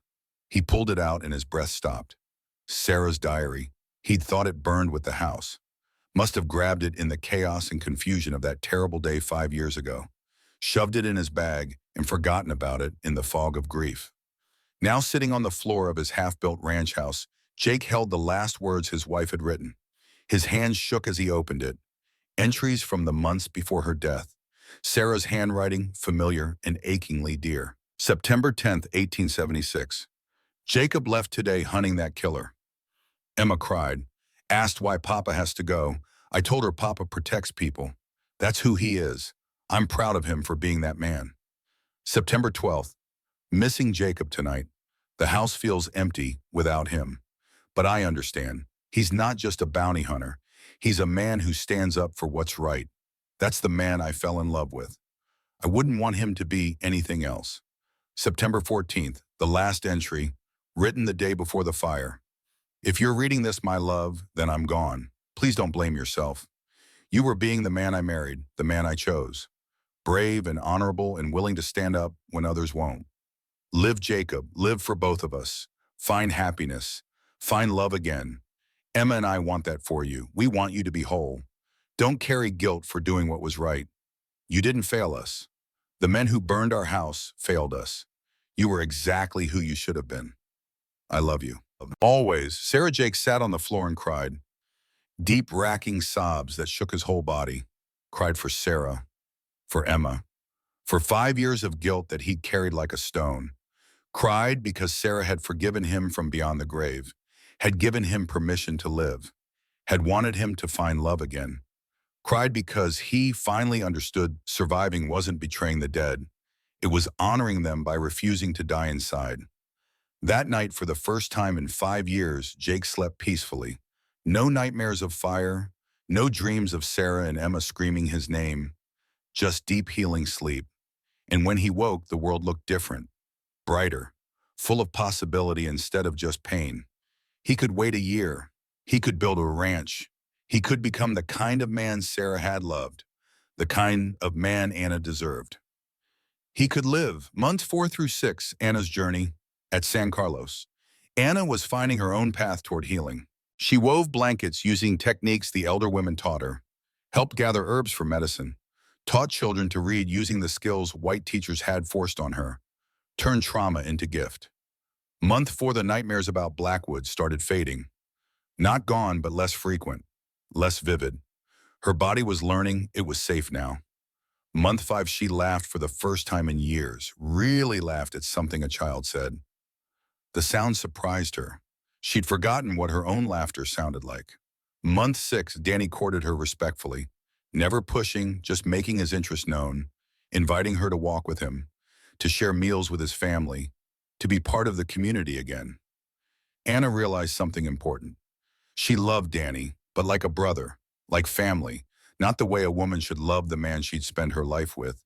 She told him gently, "You're important to me, but not in the way you want." Danny took it better than she expected. "I think I knew. Have known since the trial, but I had to try. You'll find someone. Maybe, but whoever she is, she'll be lucky. Because you taught me what real love looks like. Letting someone go when they need to go. Wanting their happiness more than your own."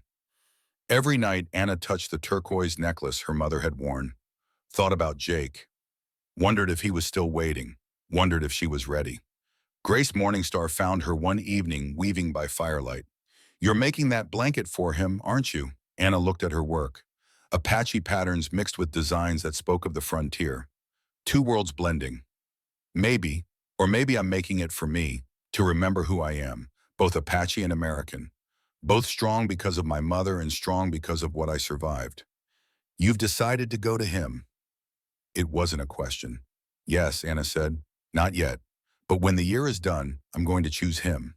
"You're sure?" Anna thought about the man who'd stood with her in Blackwood's store, who'd ridden beside her, not in front of her, who'd let her walk away even though it broke his heart, who'd given her the most precious gift, the freedom to choose herself first.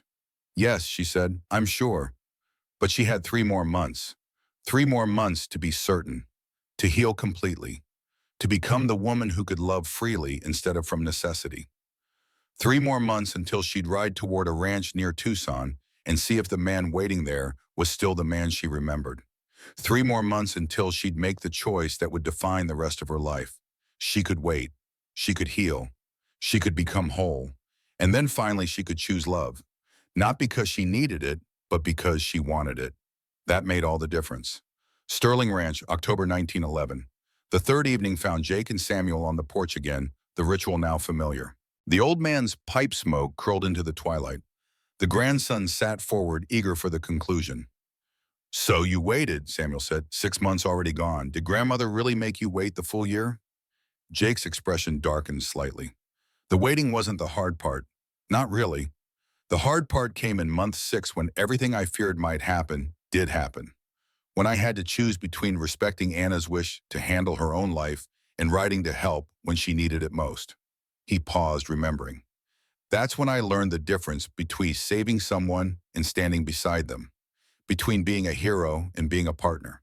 And that's when your grandmother proved she was the strongest person I'd ever known." Month 6, the kidnapping. The message reached Jake on a cold November morning. He was working in the corral breaking a particularly stubborn Mustang when he saw the rider approaching. Apache by the look of him, riding hard horse lathered with sweat. Danny Whitehawk pulled his horse to a stop outside Jake's fence, dismounted before the animal had fully stopped. His face was grim. "Blackwood," Danny said without preamble. "He took Thomas, 3 children, 4 days ago." Jake felt his blood turn to ice. "Anna. Safe, for now, but Blackwood sent a message. Says if Anna doesn't return to Dust Creek and work off her debt, he kills them. 1 per day until she comes." Jake was already moving, heading for the house to grab his gun. But Danny's next words stopped him. "She said, don't come." Jake turned. What? Danny pulled a folded paper from his vest. Anna's handwriting. Jake recognized it from the few times she'd written during their journey to San Carlos. He read Jacob Sterling. By now you know what happened. Thomas and the children are in danger because of me. Because I left Blackwood. I'm writing to tell you don't come. This is my fight, my responsibility. I left him. I freed myself. Now I have to finish what I started. But I know you won't be able to stay away. You'll think you need to save me, save them be the hero. So if you do come, and I suspect you will then come as my equal, not my savior, not my protector, come to stand beside me while I save them myself. I won't be rescued again, but I'll accept a partner. The choice is yours. Anna Jake read the letter 3 times. Each word was deliberate, carefully chosen. She was telling him exactly what she needed and giving him the freedom to choose whether he could give it to her. What's she planning? Jake asked Danny. Ride to Dust Creek, negotiate. She thinks she can talk Blackwood into a trade. Her for them. That's suicide. I told her that. She doesn't care. Says she's tired of other people paying for her freedom. Jake looked at the letter again.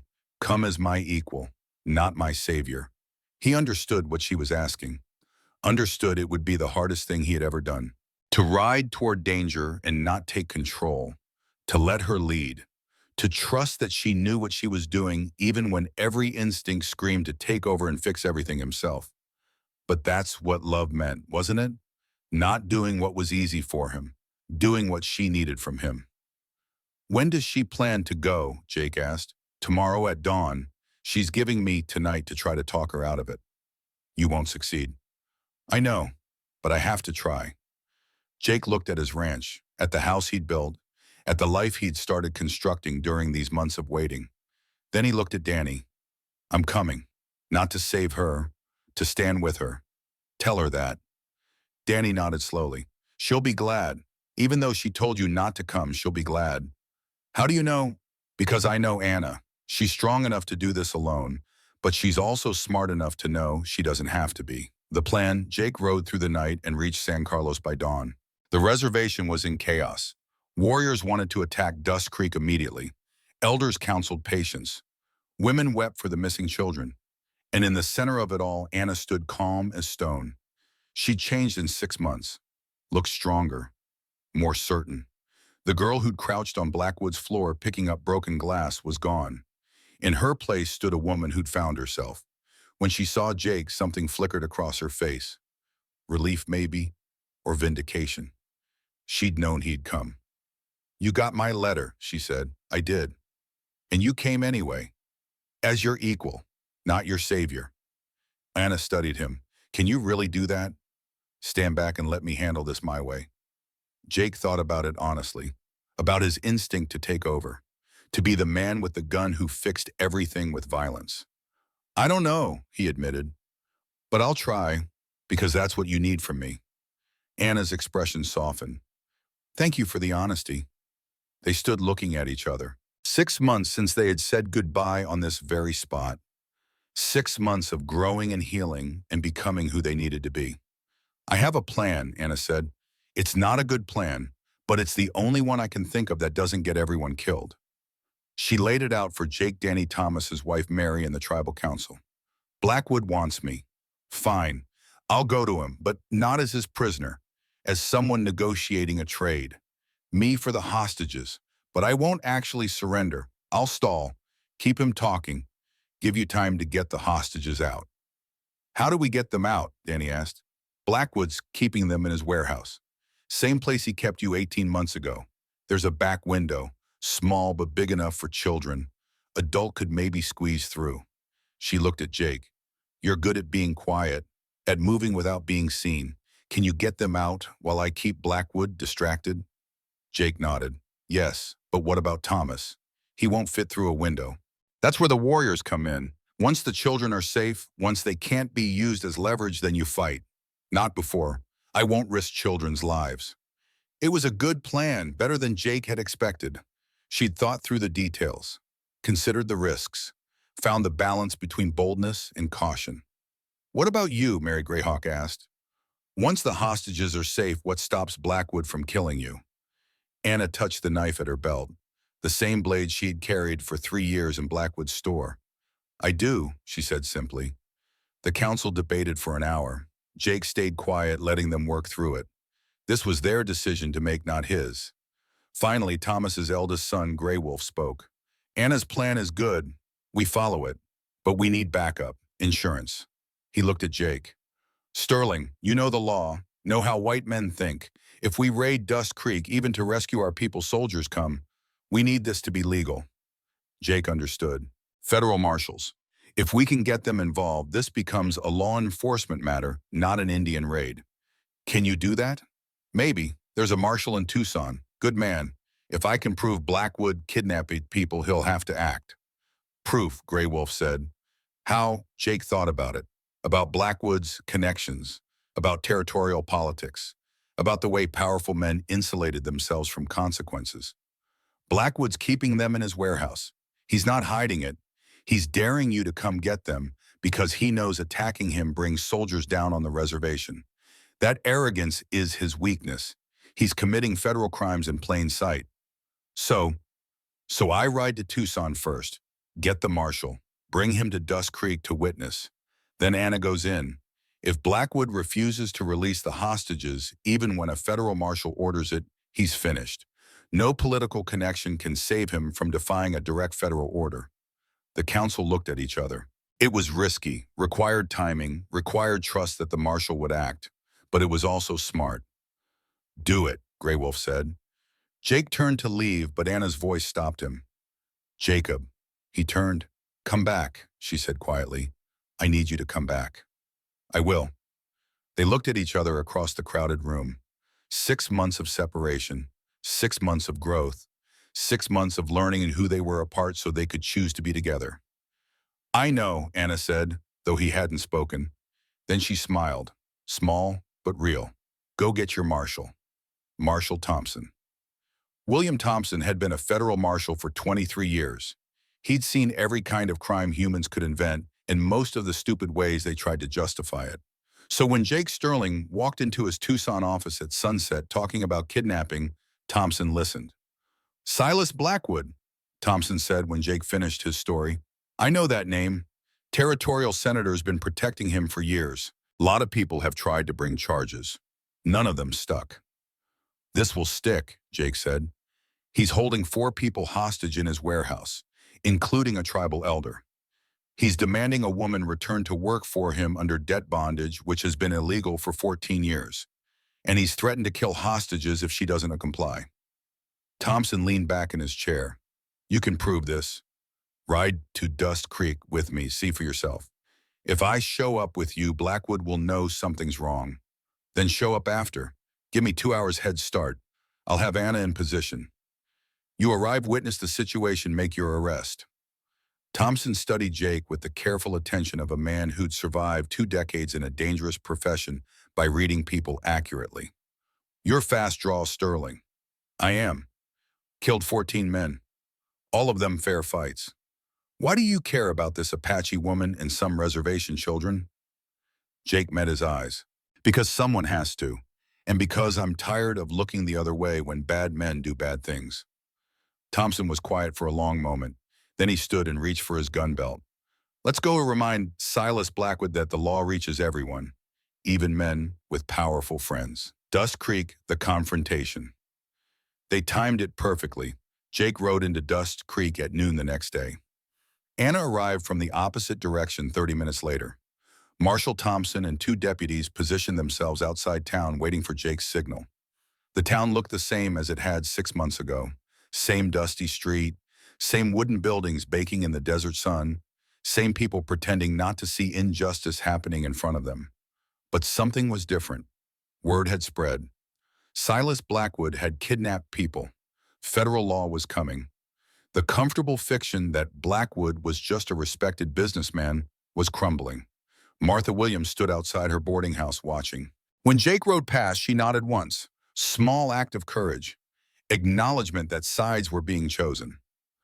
Blackwood's warehouse sat behind his store, a squat stone building with a heavy wooden door and narrow windows. Jake could see guards, 4 men with rifles watching the street. This wasn't the casual cruelty of a man beating a servant. This was something else, something desperate. Blackwood knew he was losing control and was willing to do anything to get it back. Anna rode up beside Jake. She'd painted her face with traditional Apache markings, war paint in a way, a declaration that she was done hiding who she was. "Ready?" she asked. "Are you?" "No, but I'm doing it anyway." She dismounted and walked toward the warehouse. Not sneaking, not hiding, walking straight up the middle of the street where everyone could see. Jake stayed back, staying visible enough that Blackwood knew he was there, but not close enough to make it look like he was controlling things. The guards raised their rifles. "Stop right there, girl." Anna kept walking. "Tell Blackwood that Anna Whitehawk is here. Tell him I want to negotiate." One guard went inside, came back a minute later. "Boss says come in, alone." Anna walked through the door. Jake counted to 100. Then he moved. The rescue, the back of Blackwood's warehouse, had one small window, exactly as Anna had described. Jake approached from the blind side, using other buildings for cover. The guards were watching the front. Nobody expected trouble from behind. He reached the window and peered inside. Darkness. His eyes adjusted slowly. He could make out shapes. 3 children huddled in the corner, of ages maybe 7, 9, and 11. A boy and 2 girls. They looked terrified but unhurt. And sitting against the far wall, Thomas Greyhawk. The old man's face was bruised, hands tied, but his eyes were alert, watching the door where voices could be heard. Anna's voice. "You want me? Here I am." "Let them go." Blackwood's voice, smug and cruel. "Oh, I'll let them go after you work off your debt. Should only take about 10 years if you're careful not to break anything." Jake tested the window, stuck. He pulled his knife and worked at the frame. Old wood, rotted in places from desert heat and occasional rain. He pried carefully, trying not to make noise. The window gave way with a soft crack. Jake froze, listened. The voices continued. Anna keeping Blackwood talking, buying time. Jake pulled himself through the window, dropped into the darkness. The children saw him, and their eyes went wide. He put a finger to his lips. Quiet. He moved to them, cut their bonds with his knife, whispered, "I'm here with Anna, going to get you out. Don't make a sound." The oldest girl nodded, understood. She helped the younger 2 stand. Jake lifted the smallest child, a boy maybe 7, passed him through the window to where Danny Whitehawk had appeared outside, having circled around when he saw Jake move. One by one the children went through. Then Jake moved to Thomas. The old man's eyes met his. Recognition. Understanding. Jake cut his bonds. "Can you move?" Jake whispered. Thomas nodded, but Thomas was too big for the window. They'd known that, which meant the front door, which meant fighting, which meant the children needed to be far away first. Jake moved back to the window. Danny had the children, was already moving them away from the warehouse toward where Apache warriors waited. "In the rocks outside town." "Good." Jake turned to Thomas. "When I open that door, you run. Don't stop. Don't fight. Just run. Understand?" Thomas nodded. Jake moved to the door, listened. Anna's voice. "You're a coward, Blackwood, hiding behind children, threatening people weaker than you. Is that what makes you feel like a man?" Blackwood's voice, angry now. "You think you're better than me? You're nothing. Property I bought and paid for. Property I'll own until you're dead. I was never your property." "We'll see about that." Sound of movement. Blackwood advancing on Anna. Jake made his choice. He kicked the door open. Climax 3. Truth and justice. The room erupted into chaos. Jake came through the door with Thomas behind him. Blackwood's guards spun rifles coming up, but they hesitated. Shooting in close quarters, their boss nearby, unclear who was enemy and who was hostage. That hesitation saved lives. Anna moved. She'd been ready, waiting for the moment when Blackwood's attention split. Her knife came out and pressed against his throat in one smooth motion. "Tell your men to put down their guns," she said, voice deadly calm. Blackwood froze. "You're bluffing." "Am I? You spent 3 years teaching me violence. Want to find out if I learned?" Jake had his Colt out covering the guards. "Do what she says. Nobody needs to die today." The guards looked at each other, looked at their boss with a knife to his throat, looked at Jake Sterling, whose reputation said he'd killed 14 men and wouldn't hesitate to make it 18. They lowered their rifles. Good choice, Jake said. Thomas Greyhawk moved past them all and out the door. Free. Outside shouts. Danny and the warriors had returned with the children safe. Now they surrounded the warehouse. 20 Apache warriors armed and angry. But they didn't attack. Didn't need to. The hostages were safe. Blackwood was sweating now, the knife at his throat, his guards disarmed, his leverage gone. You can't do this, he said. I have connections. Senator Hayes will destroy you. Destroy all of you. Senator Hayes, a new voice said from the doorway, isn't here. I am. Marshal Thompson walked in, deputies behind him. He looked at the scene. Anna holding Blackwood. Jake covering the guards. Thomas safe outside. Silas Blackwood.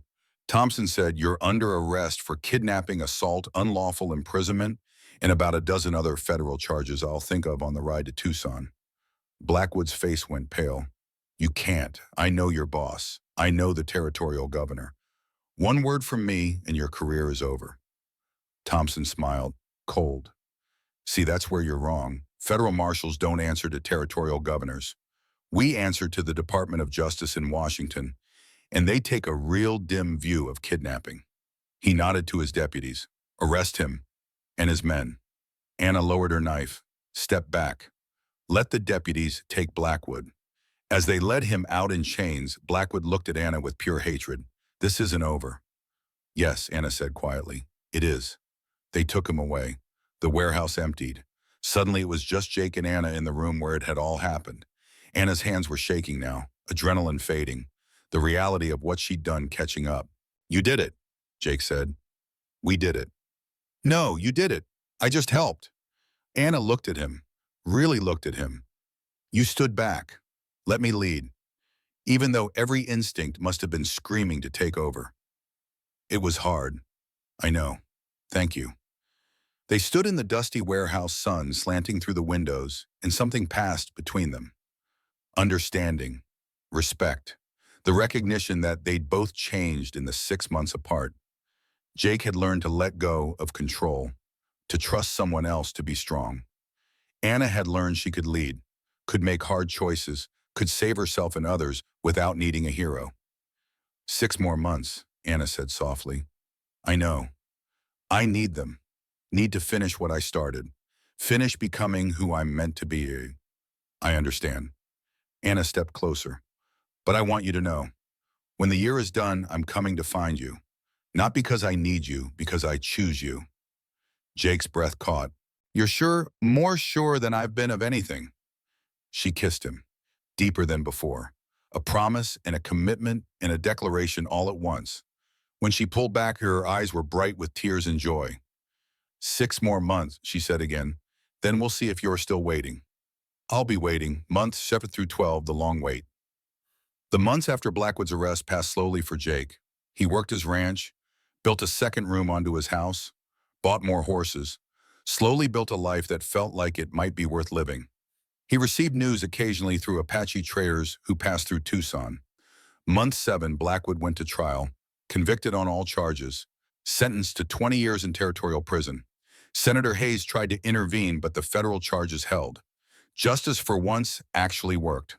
Month 8, Anna was teaching full-time now, running a school for Apache children on the reservation, teaching them to read and write and navigate the white man's world without losing their Apache identity. Month 9, Danny Whitehawk had started courting a young woman from a neighboring tribe.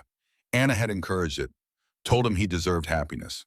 Month 10, Jake turned 43, spent the day alone on his ranch thinking about how different his life looked than it had a year ago, how much lighter he felt despite the waiting.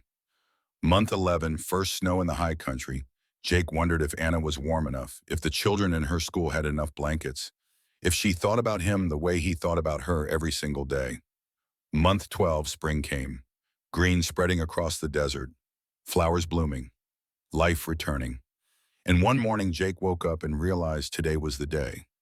1 year exactly since Anna had asked him to wait. He spent the day working, trying not to watch the horizon, trying not to hope too hard. She'd said she would come, but people changed their minds. She'd earned the right to change hers. He made dinner, ate alone, sat on his porch as the sun set, painting the western sky in shades of orange and purple and gold. And then he saw her, a rider coming from the east, silhouetted against the dying sun, moving at an easy pace, not hurrying, taking her time. Jake's heart stopped. He stood, walked down from the porch, met her halfway between the house and the gate. Anna dismounted. She looked different, stronger, more at peace. Her hair was longer, woven with turquoise beads. She wore traditional Apache clothing mixed with frontier practical. Two worlds blended into one person. They stood looking at each other. 1 year of waiting, 1 year of growing, 1 year of becoming who they needed to be so they could choose each other freely. "You came," Jake said. "I did." "You're sure?" "I spent a year figuring out who I am without fear, who I am without needing to be saved, who I am when I'm free to choose my own path." She stepped closer. "And I choose you, Jacob Sterling, not because you saved me, not because I owe you, not because I need you." Another step. "I choose you because you gave me freedom and then respected it, because you stood beside me instead of in front of me, because you learned to let go when every instinct told you to hold on." One more step, close enough to touch now. "I choose you because for a year, every sunset I thought of you. Every morning I wondered if you were thinking of me. Every cold night I wished you were beside me." She took his hands. "I choose you freely, completely, as your equal and your partner." "Do you still choose me?" Jake pulled her close. "Every day, every moment, every breath, yes." They kissed as the sun disappeared below the horizon, as stars began to appear in the darkening sky, as a year of waiting transformed into the beginning of something new. Not a rescue, not a salvation. Just two people who'd both been broken, choosing to heal together, choosing to build something stronger than either of them could build alone. "Come inside," Jake said. "I built you a weaving room. Thought you might want space for your work."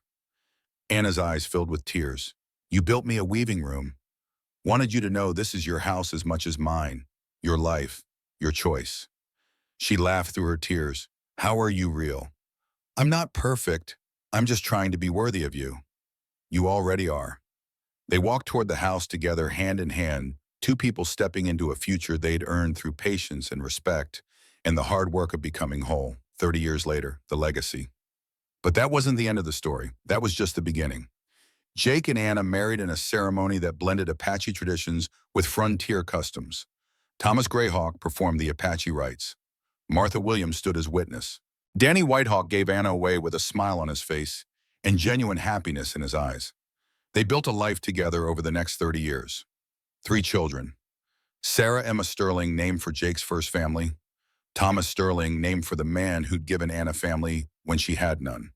Daniel Jacob Sterling, named for the man who'd loved Anna enough to let her go. The ranch grew. Jake and Anna became known throughout the territory, not just as successful ranchers, but as bridges between communities. Apache families came to Sterling Ranch to trade, knowing they'd be treated fairly.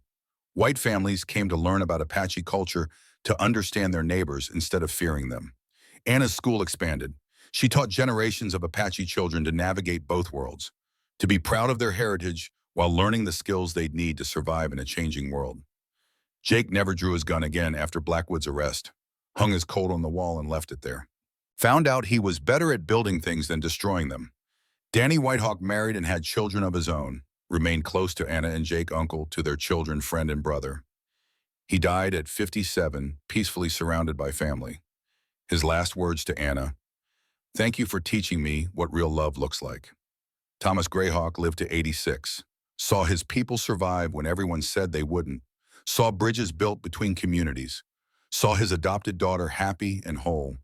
When he died, both Apache and white attended his funeral, testament to the life he'd lived and the peace he'd fostered. And the children. Oh, the children. Sarah Emma became a teacher like her mother, married a rancher from Tucson, had 3 children, taught school on the reservation part-time, bridging communities the way her parents had. Thomas Sterling joined the U.S. Cavalry, became an officer, spent his career advocating for fair treatment of Apache soldiers and scouts. Married a Mexican-American woman, had 2 children, lived the blend of cultures his parents had modeled. Daniel Jacob Sterling took over the ranch, expanded it, made it prosper. Not yet married at 24, but courting seriously. Everyone expected an announcement soon. The ranch became a landmark, Sterling Ranch, known throughout Arizona territory as a place where anyone was welcome, where justice mattered more than color, where two broken people had built something beautiful from the wreckage of their pasts. Sterling Ranch, October 1911. The final truth, old Jake finished his story as full darkness settled over the valley. Stars wheeled overhead in their ancient patterns. Inside, Anna was finishing cleaning up from dinner. Samuel sat quiet, processing everything he'd heard. "So you waited a year," he finally said, "and she came back." "She did. And you were happy." Jake smiled. "Happiness isn't one moment, Samuel. It's years of moments strung together. Some hard, some joyful. All worth it. Even the waiting. Especially the waiting. The waiting taught me that love isn't about possession. It's about freedom. About giving someone space to become who they're meant to be and hoping they choose to share that with you." The screen door opened. Anna stepped out, wiping her hands on her apron. At 50 years old, she still moved with grace, still wore her mother's turquoise necklace, still had eyes that held quiet strength. "Are you two going to sit out here all night?" she asked. "Just finishing the story," Jake said. Anna kissed Samuel's forehead. "Did he tell you the important parts?" "What are the important part?" Samuel asked. Anna settled into the chair beside Jake. "That love isn't about rescuing someone. It's about standing beside them while they save themselves. That freedom and respect matter more than grand gestures. That sometimes the bravest thing you can do is let someone go." She took Jake's hand, fingers intertwining automatically after 30 years of practice. And that when two people choose each other freely after becoming whole separately, they build something stronger than either could build alone. Samuel nodded, thinking about the war he was riding toward, about the sweetheart he was leaving behind, about choices and freedom and love. "Grandfather," he said slowly, "I need to tell you something." "I'm listening." "The girl I've been courting, the one I'm worried about leaving behind." "Yes.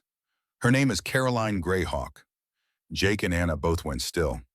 "Greyhawk," Anna said softly. "Yes, ma'am. She's Thomas Greyhawk's great-granddaughter, his grandson's daughter." Samuel looked at his grandparents, nervous. "I met her 2 years ago at the harvest gathering you host here. We've been courting since. I want to ask her to marry me before I leave, but I wanted your blessing first." Jake felt tears running down his face, didn't bother to hide them. "Samuel," he said, voice rough with emotion. "Come here." Samuel knelt beside his grandfather's chair. 30 years ago, Jake said, "your grandmother and I built a bridge between Apache and white, between different worlds. We built it so children like you wouldn't have to choose sides, so love could cross boundaries that hate had drawn." He put his hand on Samuel's shoulder. "You're asking if we bless your union with Thomas Greyhawk's great-granddaughter." "Yes, sir." "Son, we don't just bless it, we celebrate it, because you're proof that what we built mattered, that love and respect and patience can change the world one generation at a time." Anna was crying now too. "Bring her to visit when you come home from the war. Bring her to meet the family. She's already family." Samuel embraced them both, tears streaming. "Thank you. Thank you for showing me what real love looks like." They held him for a long moment. 3 generations. The legacy of two broken people who'd chosen healing over bitterness, who'd chosen freedom over possession, who'd chosen love over fear. Finally, they separated. Samuel stood. "I should sleep. I leave tomorrow." "Be safe," Anna said. "Come home to us. Come home to Caroline." "I will." He went inside. The screen door closed softly. Jake and Anna sat in the darkness, holding hands, watching stars. 30 years, Anna said softly. "Has it really been that long? Feels like yesterday and forever all at once. Would you do it all again? The waiting, the uncertainty, all of it." Jake thought about the question, about the year he'd waited, about watching her ride away not knowing if she'd come back, about building a life while hoping someone would choose to share it. "Every second," he said, "because the waiting made the choosing mean everything. You didn't come to me from necessity. You came from freedom. That's worth any amount of waiting." Anna rested her head on his shoulder. "I love you, Jacob Sterling, just as much today as I did 30 years ago. More, maybe." I love you too. They sat in comfortable silence, the kind of silence that only comes after decades of sharing life, after raising children and burying friends and weathering storms and celebrating joys.